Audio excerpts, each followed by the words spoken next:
the San Francisco Peninsula. We recognize that we benefit from living and working on their traditional homeland.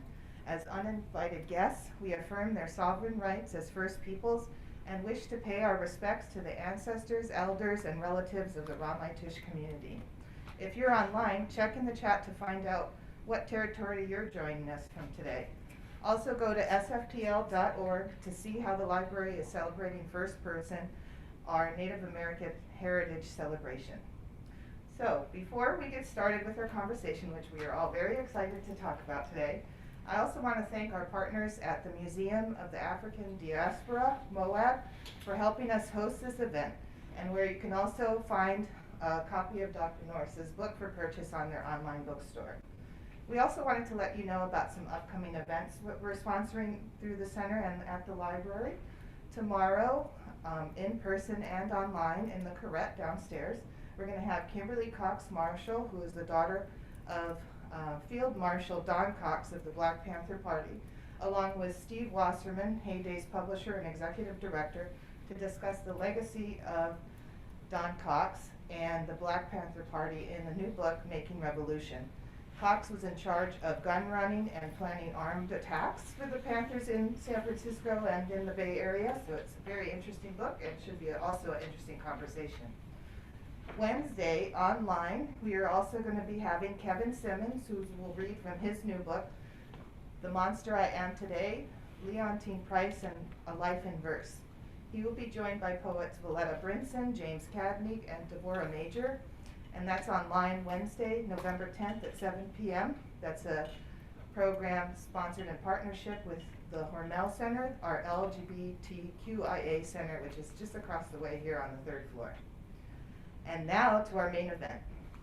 Described by Wendy Jean Fox of BuzzFeed Books as a significant new voice in fiction, Norris has written what may be one of the defining novels of the era at the intersection between Black Lives Matter and COVID-19.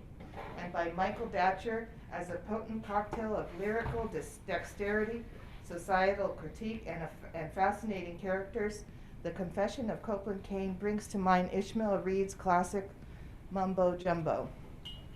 Norris's first novel, Brother and the Dancer, won the 2012 James D. Houston Award, and he served as editor of the critical anthology Street Lit, representing the urban landscape.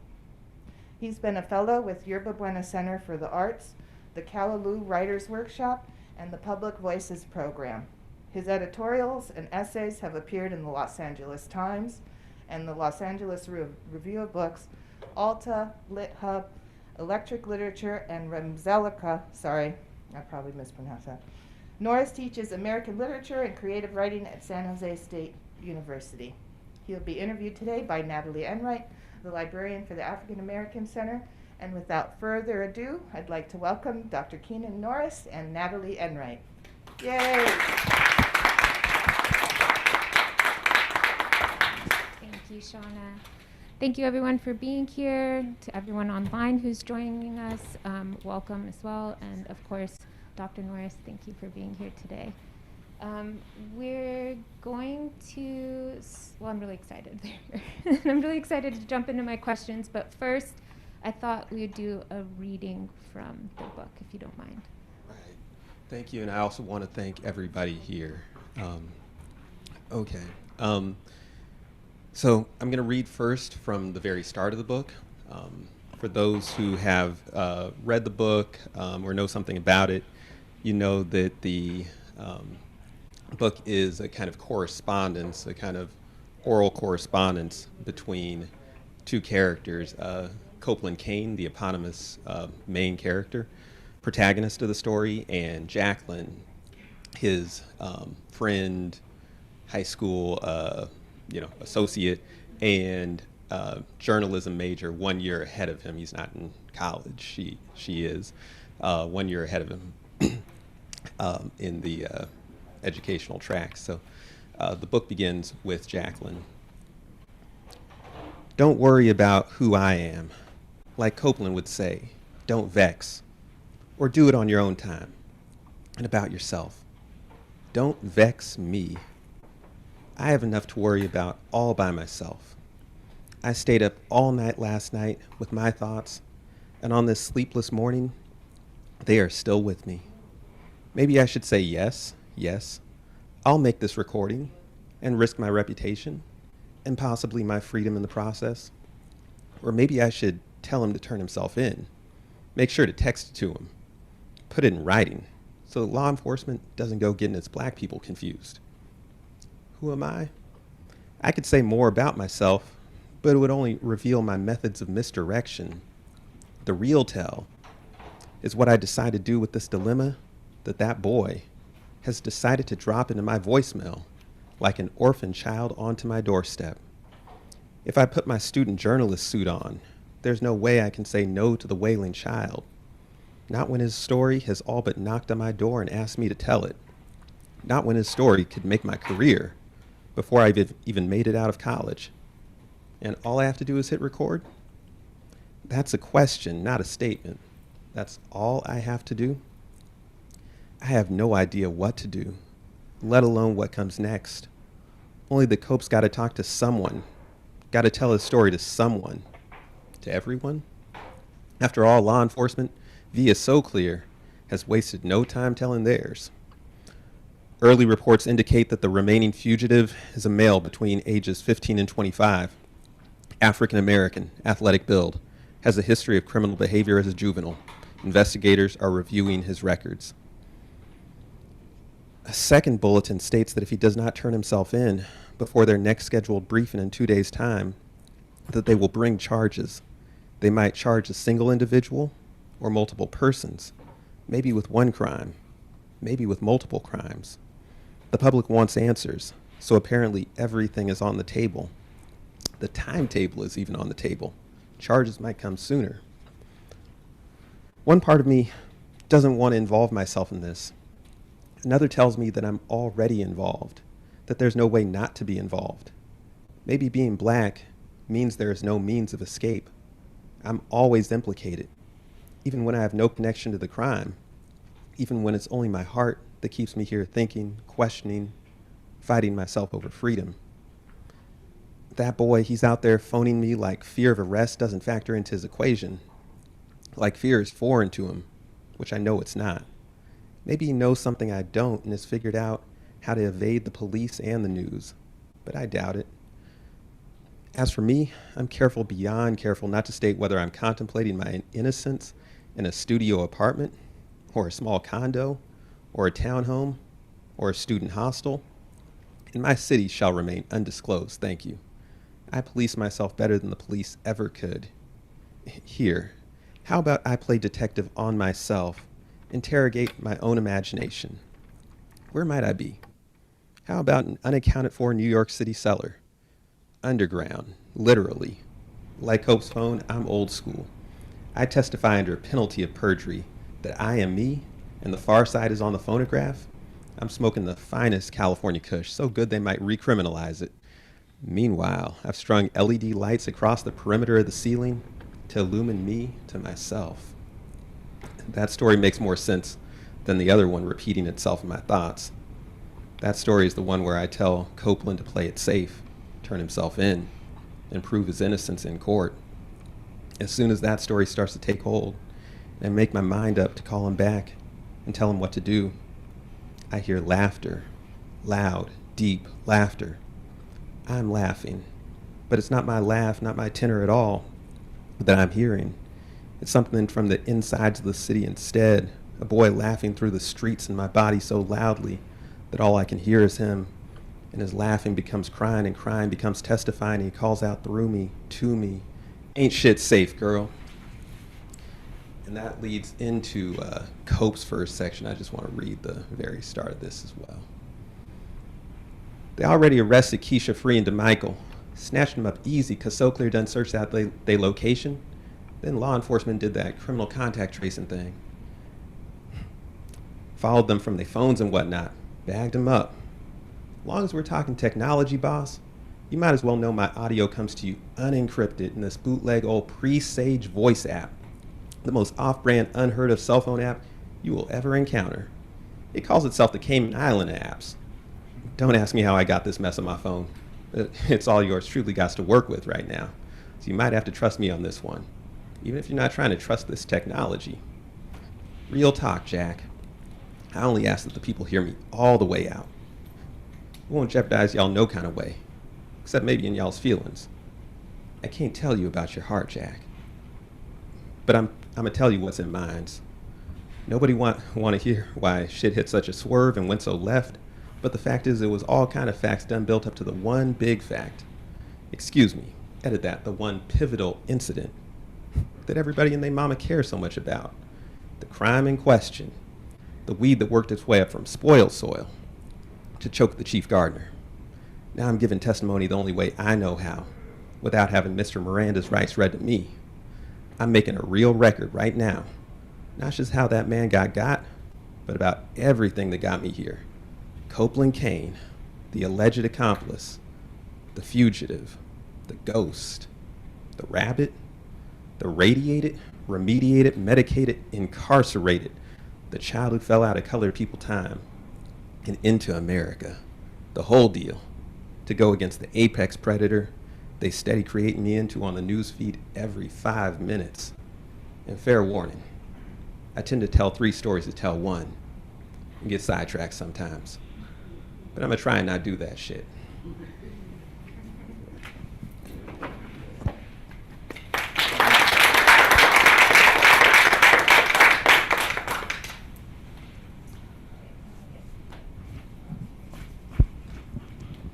Thank you for that reading. I enjoyed it. In fact, the beginning of the book is probably, the whole book's my favorite, but that's my favorite part, is that first beginning part of the book. And something about this book that I noticed immediately when I started reading it is that it's so timely. There's COVID and the murder of George Floyd is very prominent in the book, which made me curious about your process. Can you talk about that? When did you start writing this book? Because it's right now. Yeah, it's wild. This is the first in-person event I've done. It's like having a virtual book tour is really weird. This book came out in June, came out over the summer, and so did all these events, from my dinner table.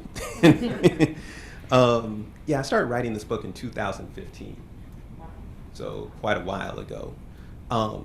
And I was, spurred to it. I was inspired by, the murders of unarmed black people back then, right?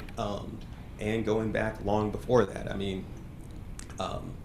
My father grew up in the west side of Chicago, and he had horror stories that he would tell me, about the ways that police were treating black people going back to the 1950s and 60s in Chicago. And so I've known about this, my whole life. I think a lot of, black kids grow up with this kind of getting taught your ABCs, basically. And so, but it was in 2015 that I began the book.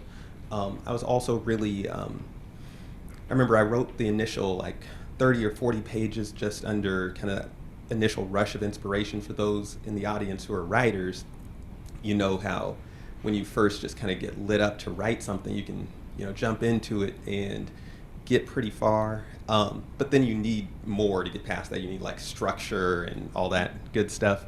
And so something else that really helped me was that I was part of the 2016 Callaloo Writers Conference. I went to Brown University to do this writers workshop with a number of great writers, including Nafisa Spires Thompson, Hanif Abdur-Rakib was there, a number of other writers.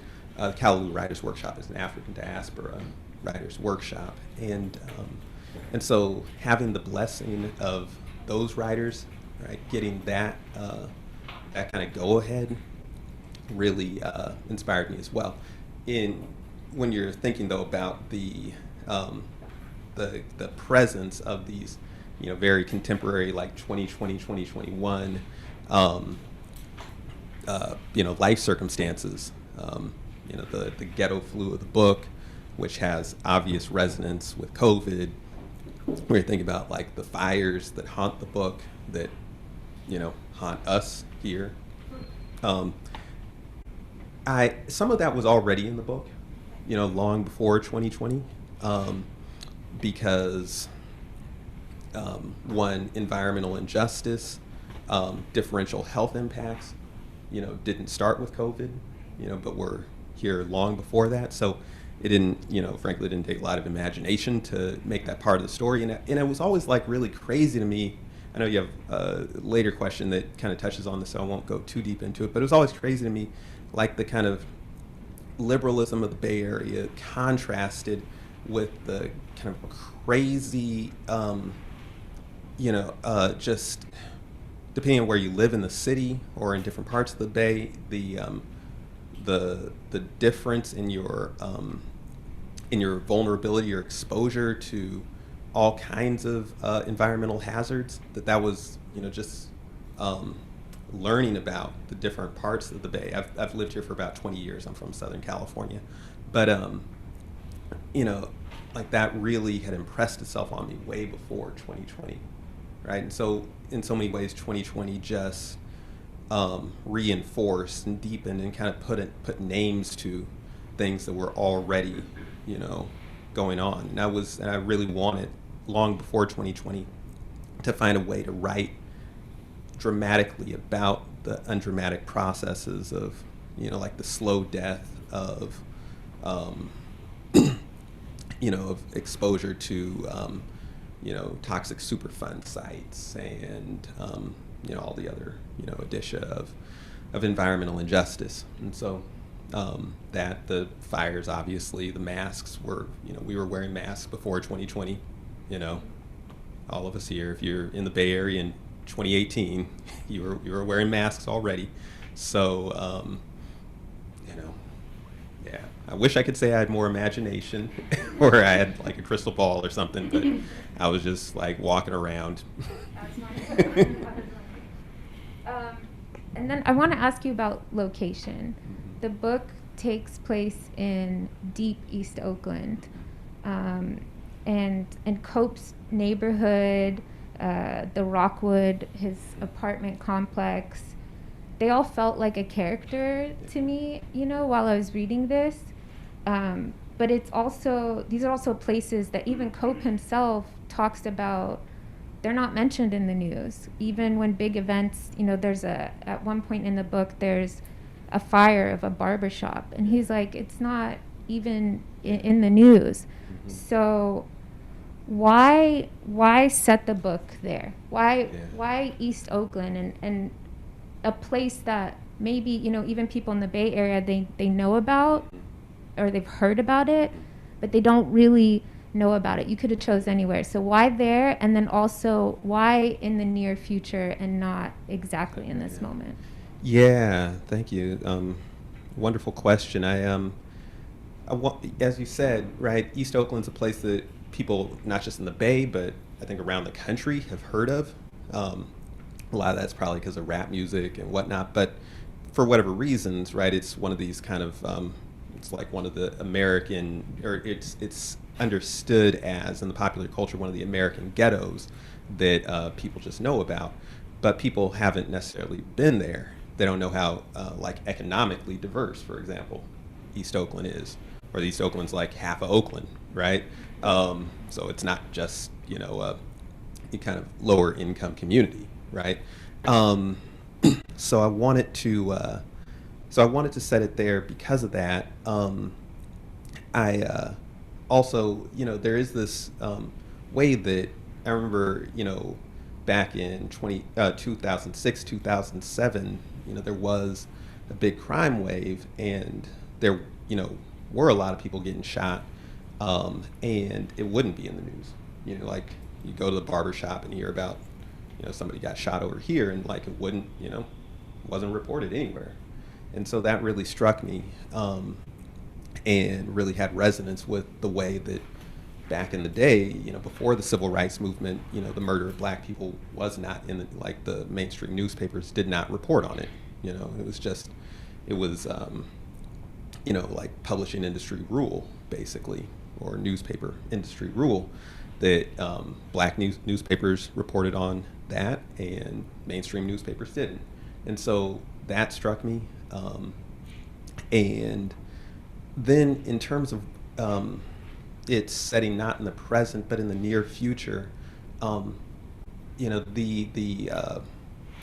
the pace and intensity of gentrification in San Francisco especially, and then it's kind of like tidal wave that is swept into Oakland and into the East Bay, is so intense in the last, say, 10 years, and had such visible, present impacts.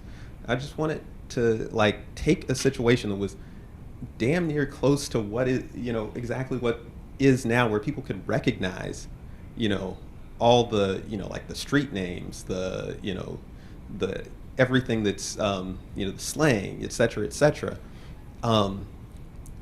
But say, like, what if we move this a tick or two forward?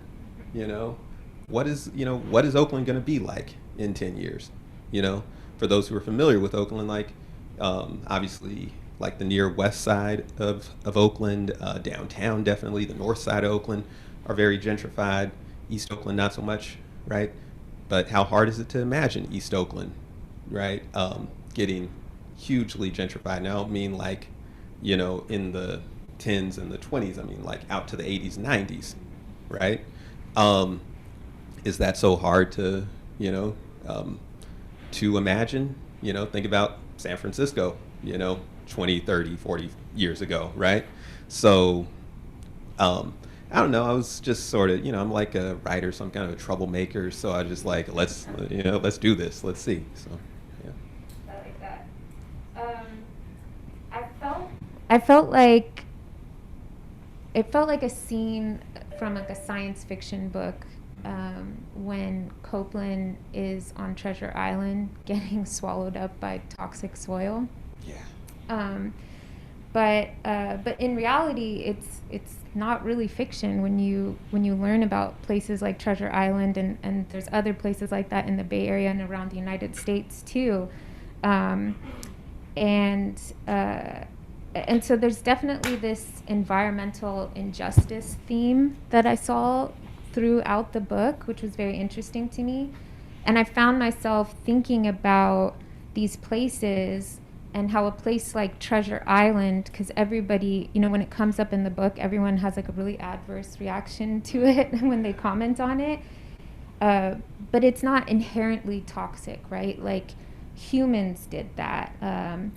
That place became unwell because of human impact, and that made me also think about Black and brown communities. They're not inherently ghettos, but there's like this orchestrated neglect that happens to communities of color and to bodies of people of color too. And so, yes, again, I was thinking about the environment and then Black and brown bodies. So, and how their spaces become unlivable. What is the connection between the environment and Black and brown people in this book for you? Yeah, I mean, thinking about Treasure Island, thank you for the question. Thinking about Treasure Island specifically, I mean, so wild because, it's true, as you said, that Treasure Island was not always this, polluted place that, specific, human actions, right, connected to war and, nuclear experimentation and so forth, created, its present state. It was also, though, created or, brought out of the water, right, by human design, right, by human experiment, essentially. And so I think about the way that global capitalism, the slave trade, the transatlantic slave trade, unfortunately, like it recreated us. And when I say us, I mean Black Americans who are the descendants of, the Africans who were, forcibly brought over here. It created new kinds of people, right? And hybridized cultures that had not, previously existed, and that were, that were already, that kind of came into existence under, enslaved, but under threat and so forth. And so I think, so I think it's, when I think about like the sort of natural state of, black and brown people in this, in this country, I think about, ways that the country itself in coming into being, right, has already, through colonization, through slavery, and then through all the kind of post-colonial and post-slave social structures, has like sort of radically deformed, everything from living situations, health, health and wellness, psychology, our psychology, so forth and so on. One way in which I've tried to speak to a kind of better state of being was through the use of time in the book. And so, Cope says at the beginning of the book, they use that he fell out of colored people timing into America, right? He's a child who fell out of colored people timing into America. And, the sort of the joke of CP time is that you're always late, and black people are always late and all this stuff. And when he's, like running for the bus at the start of the book, he's always late, and he's getting to school late. But, he's in his body, right? And he's with his friends. And it's later when he goes, when he's incarcerated later, that he becomes punctual, because he has to be on time for everything, right? For bed checks and for this and that. But he loses his rhythm, right? And so I wanted to show a way that, sort of being on this one clock, that is basically institutionalized, all the ways that we've been institutionalized and deformed, right, has thrown us off this other clock, right? So. Now I want to talk about one of my other favorite characters. Cope's my favorite, but his dad. And his dad, when he's introduced to us, excuse me, he's introduced as an inventor, which I've found that interesting, and I like paused for a second when I read that. I think because me personally, I was like, I don't know any inventors, but I do. Like, the more that you explained, or Cope explains who his father is, I do. He's a hustler. He's a businessman, but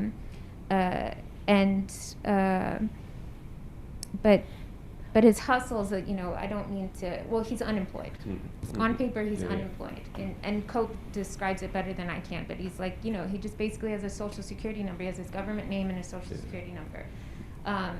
And so by societal standards, maybe that's like not impressive, And by a hustler, I don't mean that his hustles are illegal. Excuse me. He's creative, and they really are a form of resistance against a lot of the forces that are impacting him, his family, and his community, which I found really interesting. And so that word inventor was so fitting. And again, these inventions are pushing back against things like some of the stuff we've just talked about, the environmental injustice that he's experiencing, eviction, the lack of job opportunity in his community. Can you talk about Cope's dad as an inventor, and then maybe even inventiveness and black people in general? Yeah. I mean, I really, I really like Cope's dad too as a character. He's like a wild dude. He's like got, I don't endorse many things that he says in this book, right? You like take on voices as a novelist, right? It's not necessarily your voice. You take on these different voices, right? But he does have something like core to himself as a person that I really do like, and I like his journey, which he explains toward the end of the book, his whole journey and sort of why he is this inventor. But yeah, I mean, there's a great irony to this idea of black invention, in part because like if you look at like if you take if you look at like macroeconomic data around entrepreneurship in America, it'll all tell you that African Americans are at the bottom of in terms of entrepreneurship, right? How many entrepreneurs there are, and so forth. But it's not reflective of reality, right? And so from the kind of like the most basic kind of making lemonade out of lemons, making $1 out of 15 cents, all these like phrases, and then like all the ways that black folks know just in our histories, that our forebears had to hustle to get up, right? I know there's one millionaire in the history of my family, and he was a millionaire a long time ago, like decades and decades ago, and I know how he got that money above board and below board, right? Because there weren't formal avenues. It's interesting you use the word hustling.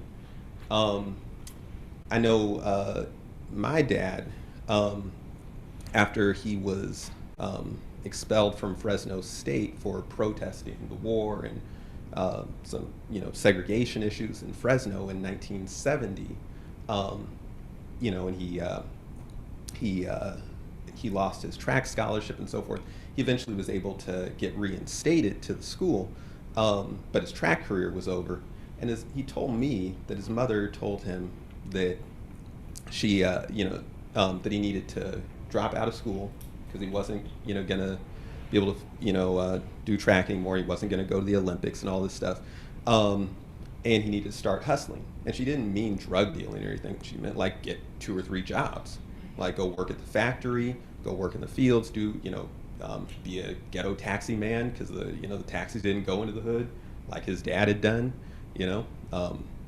Be a janitor at the bar at night, just like that was hustling, right? And so how's all that not inventive? How's all that not entrepreneurship, right? What's Uber?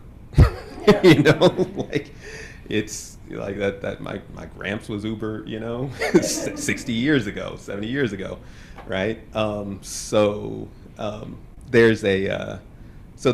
a lot of irony there, to this idea that black people aren't starting businesses and whatnot.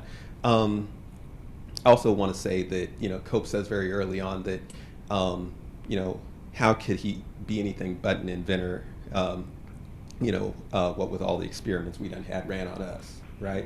And so there's this way too that American society, academia, not just American, but like Western society and academia, has studied black people. The whole domain of sociology in America is built off of this study of black people on the west and south sides of Chicago, out of the University of Chicago, this School of Sociology, from Robert E. Park in the early 20th century all the way on up, right, is based on these white sociologists going into the black belt of Chicago and studying black people. That methodology is replicated in a lot of different fields of study, the history of a lot of different domains of study in America, in American academia. So it's, it's just like this idea of like, who gets to run the experiments, who gets to be the inventors, right? And who are the subjects of the inventions, right? And the study. I want to talk a little bit more about Cope and his father. Cope loves his father loves him. That comes through very clearly through the book, and their relationship is very fascinating. And they're different in a lot of ways, but they're very similar too. I see them both as hustlers. Cope has his shoe hustle, and then we've talked about his dad being an inventor, and they both care about their community, and they both care about family. Talk to us about the process of writing and creating their relationship, and maybe speak to where each of them came from in your imagination. Yeah. I mean, their relationship is really fraught. I think oftentimes we're very much like our parents, but in ways that are like hard for us to understand until we start to walk in their shoes, quote unquote, until we're able to recognize that we are having similar experiences and in some ways dealing with things in similar ways, as they did. And that creates some humility, first of all, right? And some, respect and a kind of longer view, right, of ourself and, time and history and so forth. And so I think Cope's in process with that, right? He's a kid, right? He's a teenager in this book, and about to exit his teenage years. So he's not really like fully at the point where he can really take in just what you said, that he's a lot like his father. Like he's just starting to understand that, right? But you're right that they have a lot of similarities. I mean, the main difference is just that Cope is like, he's sort of like just, he's a kid in 2030, right? Or the book takes place starting in 2030 and going back to 2020 and coming forward.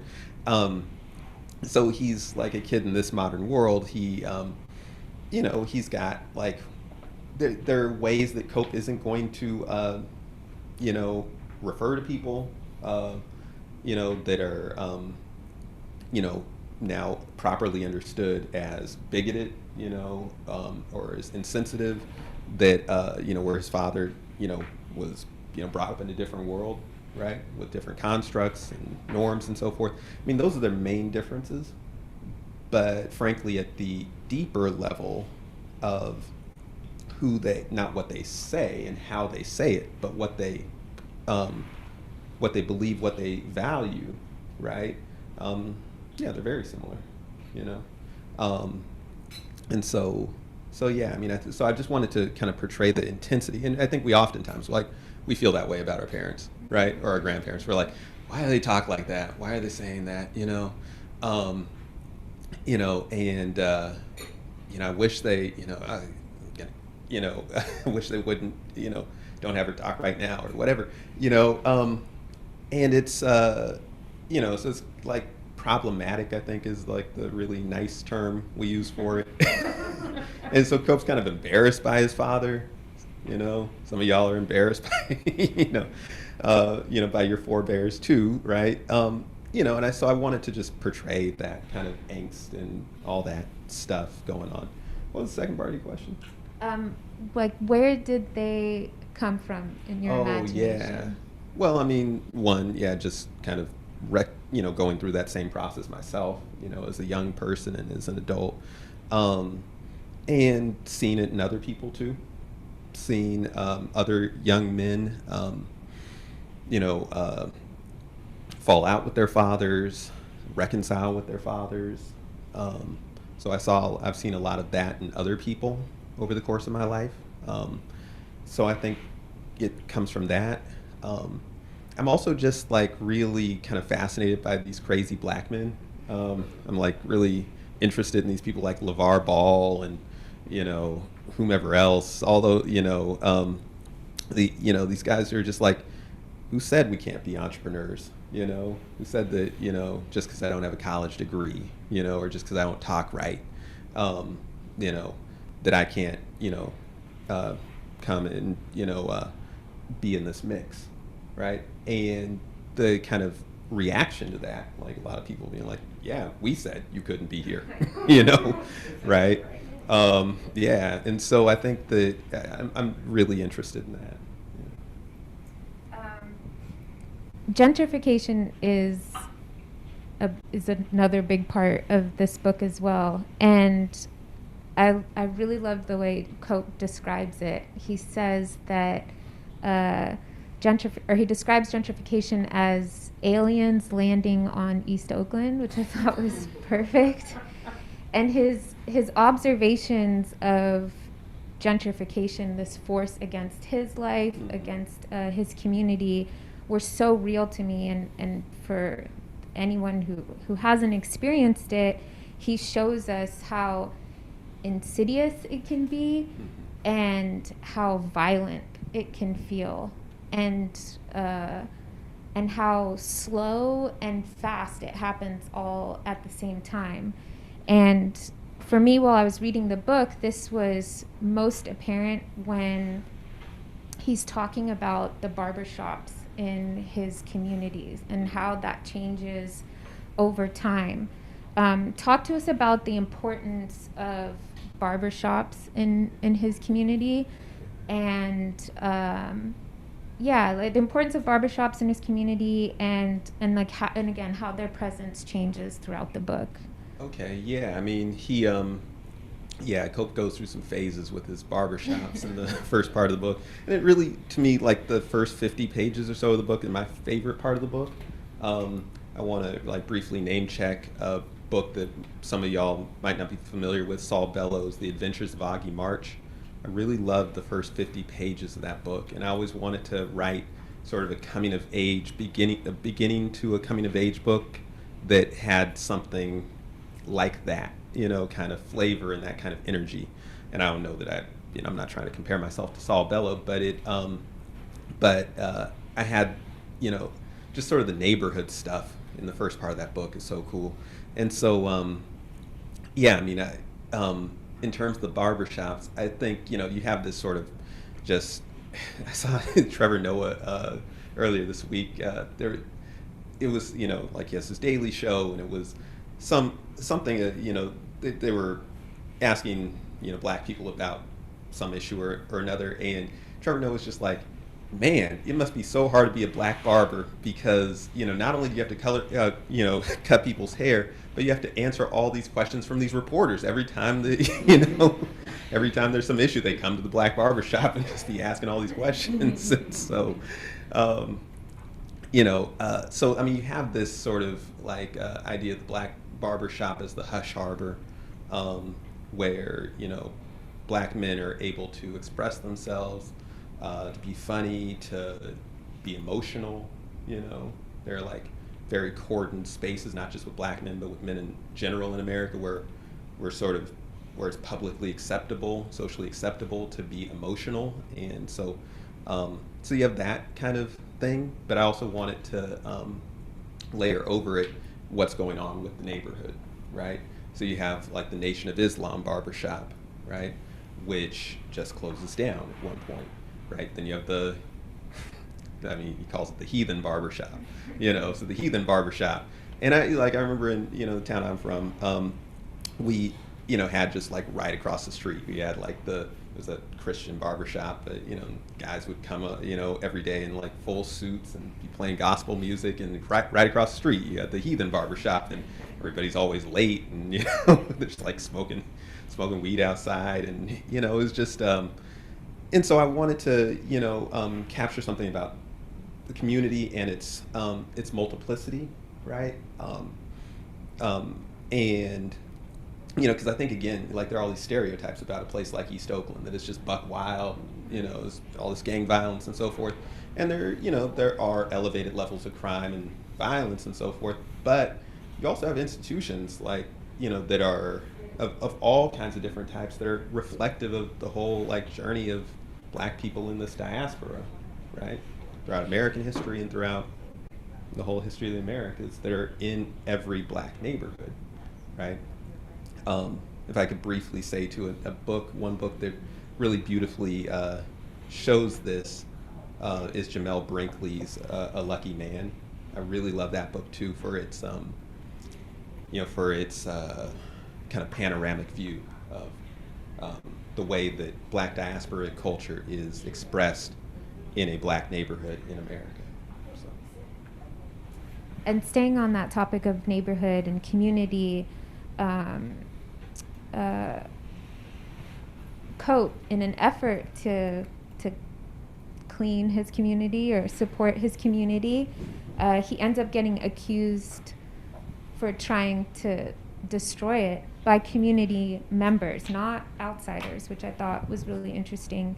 And so his relationship with his own community is complicated, and it differs from how he's seen and his relationship with the community, the private school community right. that he attends.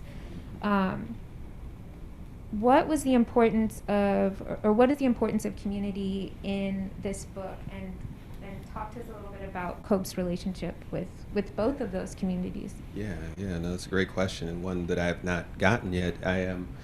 Yeah, I mean, it makes me think of a lot of things. I mean, I think that, like, as individuals, we are, we're both who we are as individuals, and we are also products of these different environments, right? So we are, I can define myself as Keenan Norris, but also as, like, an African American. I can define myself as an American. I can define myself as a writer and all these things, right? And so we both are, like, part of our communities and of our communities, but also, like, in certain ways we are, in contradiction, right? In our as ourselves, we're in contradiction with our various communities, right? And this isn't, this goes way beyond race, right? There are so many ways in which we are, like, misaligned with those communities, those groups that we're either born into or even that we've taken up of our own volition, at later points in our life, right? We're just like none of us just fit in, none of us just fit in. And Cope doesn't just fit in, right? He's this kind of weird kid, and so yeah, there are all these ways, like, he sits up on his dumpsters and, like, observes Rockwood, right? Because I like that kind of, as a writer, you're in many ways, like, you're the observer. You are both in it. You live in your community, but you're also writing about it, right? Or you're living in the world, but you're also writing about it, right? And so, so I think that at base, just sort of philosophically, that's, like, the challenge. That's part of just the human challenge for everybody, is how do you reconcile, right, that. So Cope's just working through that within his own community in Rockwood, right? There are ways that he just doesn't fit in, where he's not as street, where he's just weird, where whatever, and and yeah, like, he has the father that he does, so he has certain, certain kinds of ideas that other kids in the community don't have, and that's what drives them to ultimately, getting in this situation that sends them into juvie. And so the other kids are like, why would you do that, right? But we all have stuff like that. It doesn't matter who you are, right? We all have ways that we're sort of just an outsider to the groups that we're a part of. In terms of, Piedmonte, his other community, I know, so inventively titled. It's just, I don't know. I was having some fun with that. I mean, I think, these private schools, they, like, they recruit Black kids, mostly to play sports. It is, like, at one point, De La Salle, like, they had a, like, 200 game football winning streak. You go out there, like, what do I say? Like, a lot of those wins came out of East Oakland. That's all I'm gonna say, right? So it is what it is. I mean, and so I wanted to kind of play with that, because Cope is not only recruited, with the idea of playing sports, although that is sort of part of the, I deal with him, it's also that he'll be this voice speaking to Black issues and so forth. And I wanted to kind of dig into the complexity of that, of being, a Black writer writing to a primarily non-Black audience, and about issues that are important primarily but not exclusively to Black people. And so I wanted to dig into the complexity of that.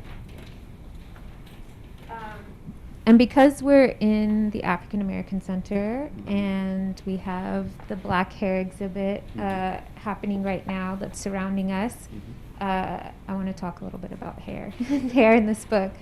There's a part in the book that Jack is describing and remembering seeing this photo of Cope when he's younger, and he has cornrows.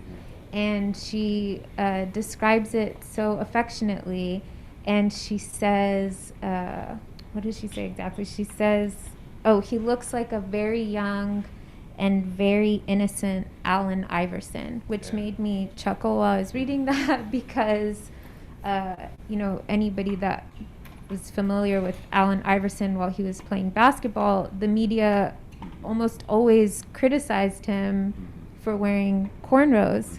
And then there's also another part in the book earlier, a description of Copeland, or many descriptions of Copeland as he's going to the barbershops and people's impressions of his hair.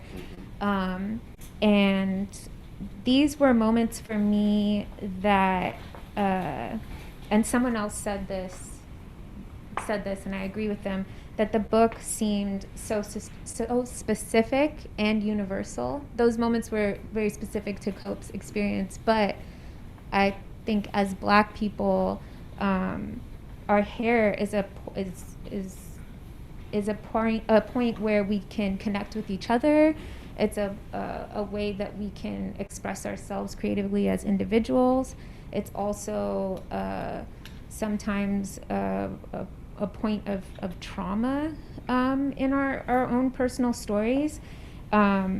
And so I'm curious, like, what were you thinking about when you were talking about Cope's hair? Because hair is, like, mentioned. Yeah, it comes up a lot. Yeah, it does.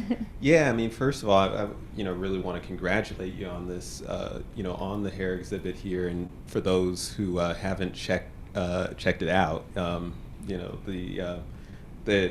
hair exhibit at the African American Center here is wonderful. Thank you. Yeah. I think as you so eloquently stated, right? Black hair has a lot of connotations. It's like it's very loaded. It's a very loaded sort of topic, and so I think that I did want to when Jack's talking about him, and she references Allen Iverson. It's just like this way that Allen Iverson was seen in the general public versus the way that his expression of his personal style, right, was just seen totally differently by Black folks, right?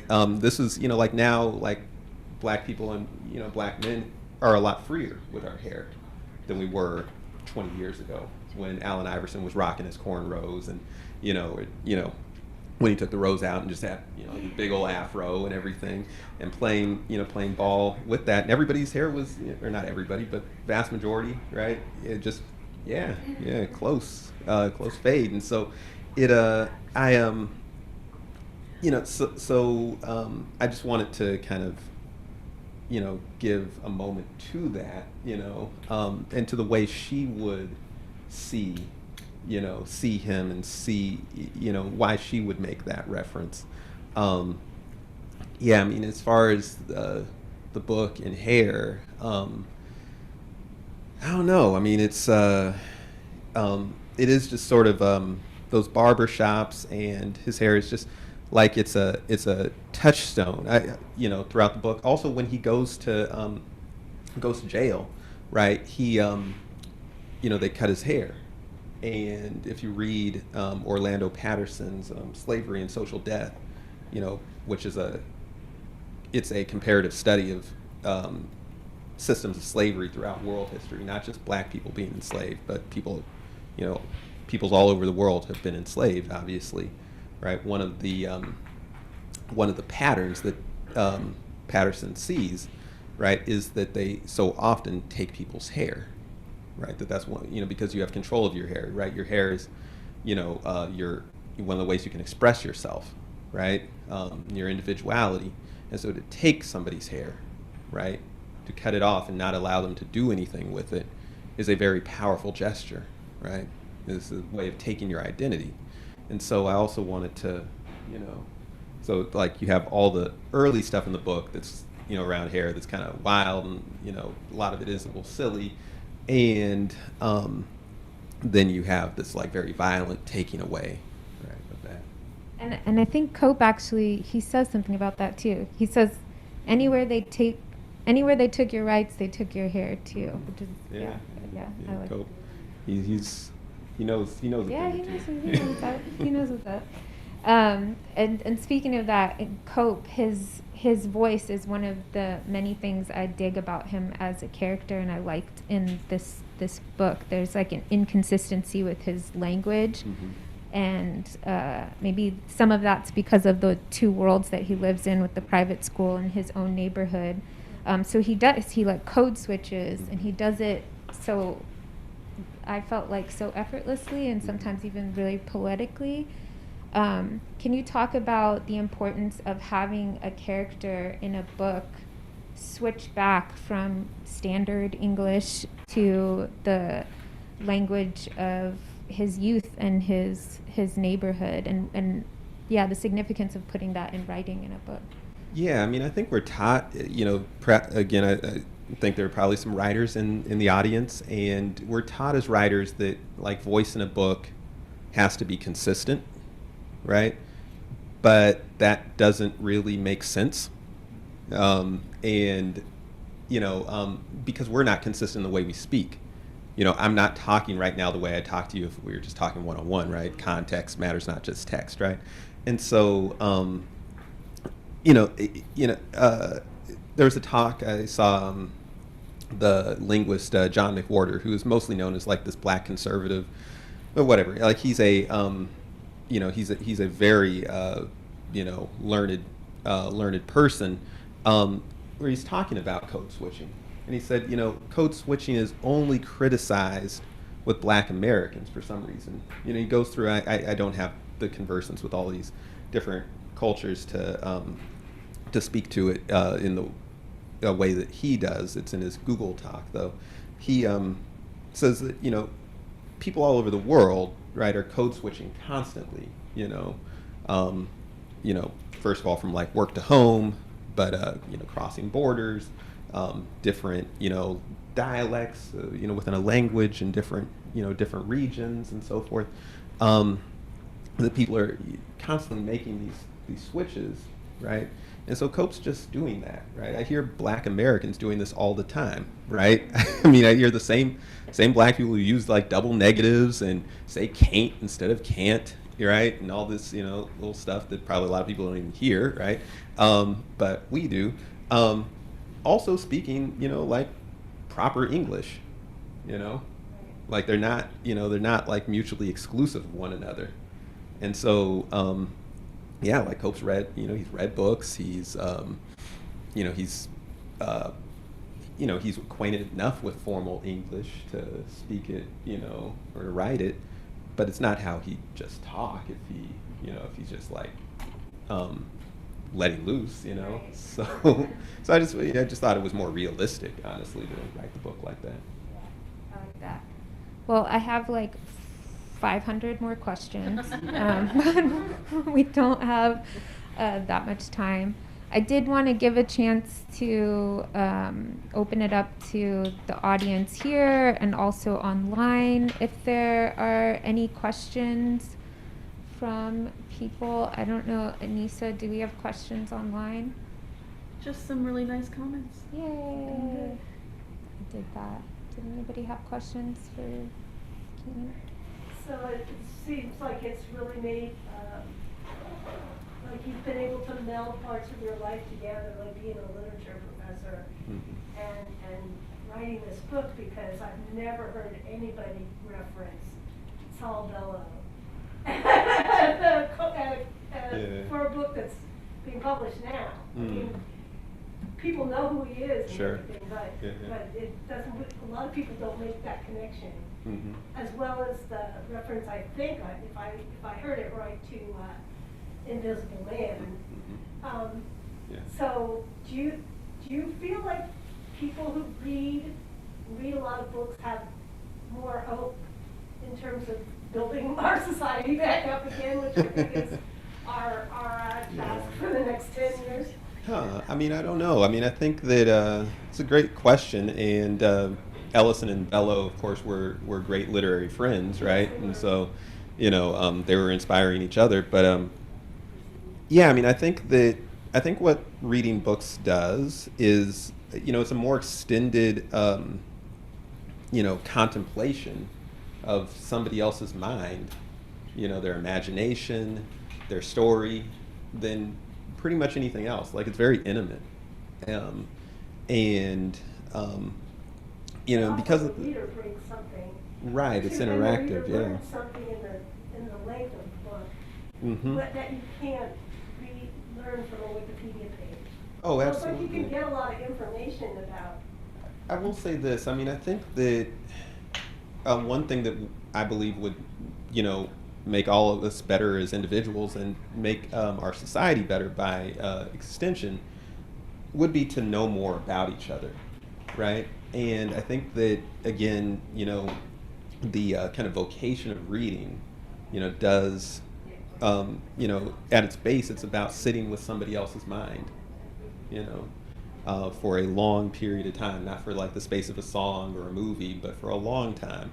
And so I think the more we, the more that we like kind of set that for ourselves as a discipline, and and a source of pleasure and entertainment at the same time, like I think the more we will know about each other. So, yeah, thank you for your question. I also wanted to say in general, thank you for everybody who's here. Like I didn't expect like people to come to this, so it's cool. Yes, thank you everyone for coming. We don't have.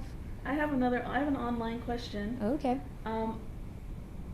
And maybe you can repeat it for the microphone. Sure. I'd love to know what other pieces of literature and nonfiction influence Keenan Norris's writing that influences your writing, and those works that you absolutely love. And I love you're throwing down the book recommendations. We love that. Okay, so let me try to rephrase that.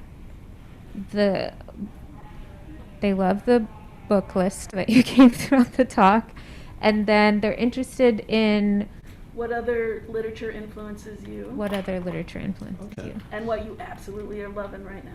and what Okay. literature you're absolutely loving right now. Okay. Yeah. Thank you for the question. Yeah, I mean, I am, of course, like very influenced by Ralph Ellison. As you said, it's right there in the book. William Faulkner. You just kind of like going back, but more recently, Barbara Evaristo's Girl, Woman, Other is an amazing book. That's doing all kinds of really interesting stuff with language and with like narrative structure, and with like just kind of jazz-like improvisation. Of course, like Toni Morrison, I really deeply love Sula, which is her second book. Like not one of her more famous books, but I really deeply love that book. I really love jazz. Like those are my two favorite Toni Morrison books.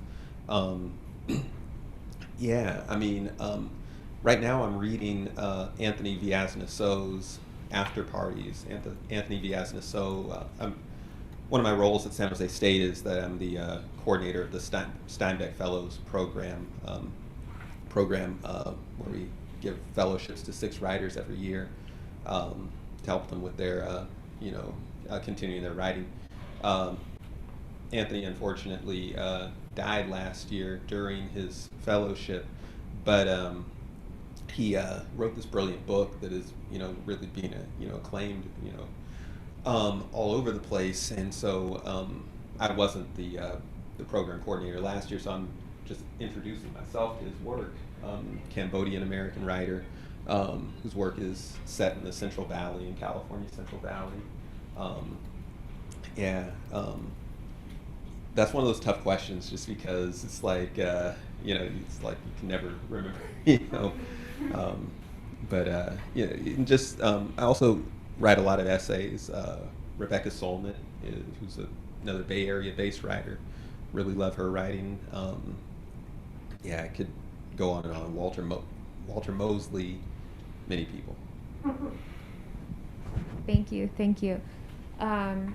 Well, again, thank you everyone for being here online and actually in this physical space. This is really special. Thank you, Dr. Norris, for coming today and sharing the book with us and talking to us. I really appreciate your time. And, I guess. Yeah. Well, may I?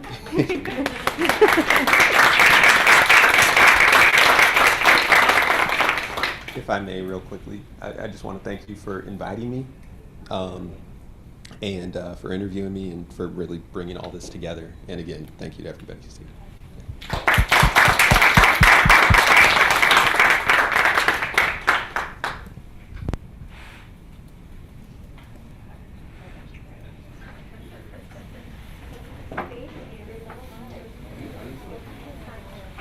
Where can we buy the book? It's on Amazon, the publisher Unnamed Press as well. You can go to their website and buy it. It is at Moab. It's at most of the bookstores around the Bay Area. So, all those places. Cool. It's not part of the book shortage. Yeah.